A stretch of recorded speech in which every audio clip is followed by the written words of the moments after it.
Meron hong suggestion guys ang taong bayan as well as si former Senator Leila de Lima dito sa ating Vice President and DepEd Secretary na spoiled na anak ni dating Pangulong Rodrigo Roa Duterte.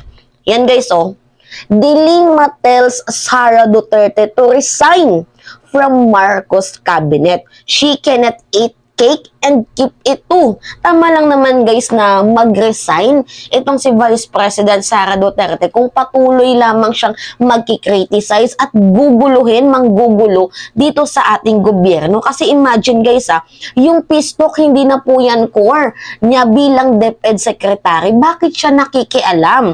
Ibang usapin na yung peace talk. Sa pagiging DepEd Secretary niya, bakit siya nakikialam? Buti na nga lamang guys, hindi ito naging DND Secretary. So ngayon guys, itong si VP Inday, sa mga hindi nakakaalam, mag-recap lang tayo Trinity-size ni Vice President Sara Duterte ang ating gobyerno, especially na yung pamamalakad ni Pangulong PBBM ngayon na mag-grant ng amnestia at possibility of peace talk dito sa mga NPA.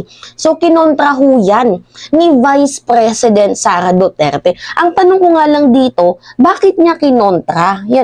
Nakikita niyan guys, yung Executive Order number 125, Creation of the National Amnesty Commission.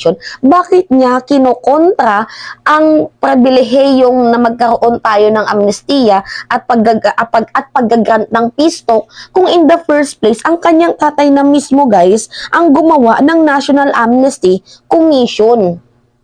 Permado pa yan mismo ng kanyang executive secretary na si Salvador Medialdea. Diba, permado pa yan mismo ng executive secretary ng kanyang ama nung kapanahunan niya. So, bakit mo kinikriticize? Diba? Alam ko guys, parang may balak itong si Vice President Sara Duterte.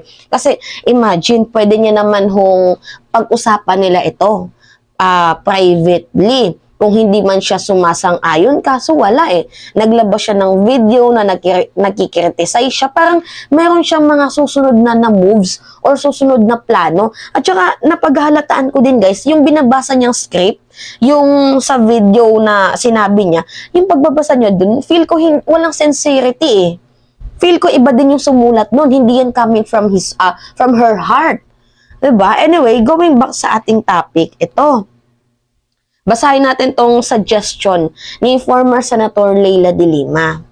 So sabi dito, former Senator Leila de Lima has urged Vice President Sara Duterte to resign as a Secretary of the Department of Education for opposing the decision of President Ferdinand Marcos to resume peace talk with the communist rebel.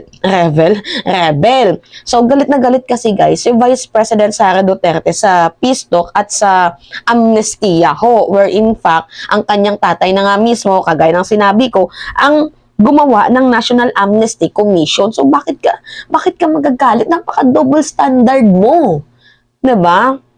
So, she should resign as a DepEd Secretary if she keeps on publicly opposing BBM's cabinet policy decision that have nothing to do with the DepEd. So, ito nga yung pinakatanong ko ano yung punto ni Vice President Sara Duterte? Ano yung pinaka-focal point niya? Bakit kailangan niya pang mag-oppose? We're in the first place, guys. Tingnan nyo Yan. Joint statement of political leaders. So, yung iba't ibang klase ng mga political leaders, so mang-ayon guys, unwavering support for PBBM Initiative for Peace and National Unity. Partida guys, iba't ibang mga political leaders yan. Nagkakaisa sila, mayroon wavering support, umaapaw na pagsuporta sa initiative ni Pangulong PBBM ng Peace and Nationality. Diba? Bakit siya lang yung umupose? Wala nga kumampi sa kanya guys wala nga umagri sa kanya Only mga supporters niya lamang, pero yung mga senador, ibang mga grupo, wala. Pinagtawanan lang siya. So, I doubt na, feel ko lang meron tong susunod na gagawin na next move na magugulat na lang tayo, ay nako, sila na yung bagong opposition. To the point na yung pink cards at tayong mga red nagkakampihan na, tapos ang new opposition na maituturing na natin ngayon ay yung mga DDS. Imagine. Anyway, going back sa ating topic, to, ay nawala ang lola. Ito, sabi pa dito, she cannot eat cake and keep it too. Recently, Duterte criticized and move of Marcos resume the peace talk and even call it an agreement with the devil. So, uulitin ko sa inyo guys, ang talas kasi ng bibig ni Vice President Sara Duterte, ang pakikipag-usap po sa mga communist rebel ay agreement daw ho sa mga devil. Sabi naman ho ni Martin Romualdez, ito ang kanyang depensa. Bakit tayong matatakot makipag-usap kung alam naman nating malakas ang ating sandatahang lakas at matatag ang ating republika? Ano ang ikababahala natin kung alam naman natin na nasa pamahalaan ang tiwala ng bayan? Tama na ang digmaan. Pagod na ang ating mamamayan sa kaguluhan. Bigyan natin ng pagkakataon ng kapayapaan. Kasi guys, ang nafe-feel ko lang dito guys, tinatry ho ni Vice President Sara Duterte na i-justify itong confidential intelligence funds niya. Siyempre, may pondo din tong peace talk na to, 'di ba?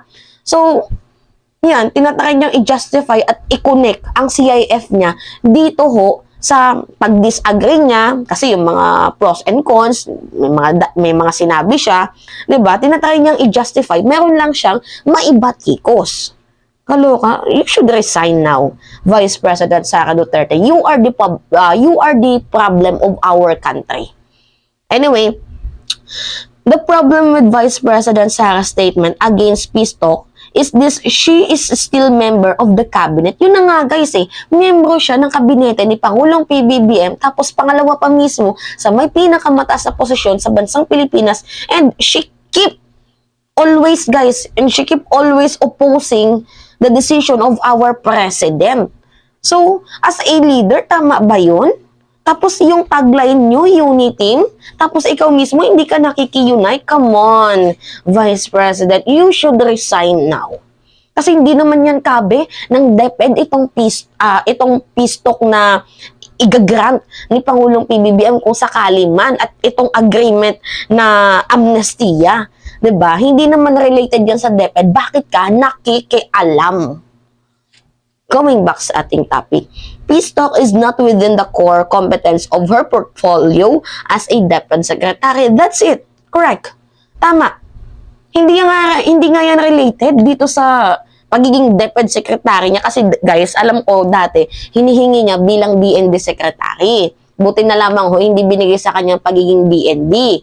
Ang binigay sa kanya, DepEd Secretary. Kaya nga guys, imagine DepEd Secretary siya, pero yung focus niya sa security system, di ba nakakaloka, na dapat sana yung pinagpo-focusan ng ating VP ngayon is kung paano ma-improve yung mga facilities, ng mga classroom, sa eskwelahan, kung paano mabawasan yung mga paperworks ng mga teacher, kung paano ho masurpass na, 'di ba, tayo ayon sa PISA, pang 78 tayo out of 79 sa mga mabababa ang IQ. So, doon ka mag-focus sana kung paano mo ma-improve itong ating mga estudyante. 'Di ba, kung paano tayo masurpass sa level na kahit man lang umabot tayo ng 50, hindi yung second sa mga kulela tayo. 'Di ba? Doon ka sana mag-focus, kaso mali Imbis na mag-focus ka sa binigay sa iyo na role, ang pinag-focusan mo ang ibang bagay. 'Di ba? So the former senator stressed Duterte can only criticize Marcos if she no longer member of the cabinet and speaks only as a VP. Yeah, true. DepEd secretary, tapos she kept on criticizing our government, especially dito kay Pangulong PBBM. Oh my God, nakakaloka ang ating VP. You should resign now. Ibigay yung posisyon na yan sa ibang ahensya, sa ibang taong mas may alam, mas marunong. Kasi hindi mo nagagawa yung trabaho mo Ang ginagawa mo, yung tinatrabaho mo, ang trabaho ng iba, kahit hindi mo naman trabaho. Anyway guys, yun lamang ho, at it's me again, si Mima Alicia, at nagbabalik ulit para sa ating panibagong video.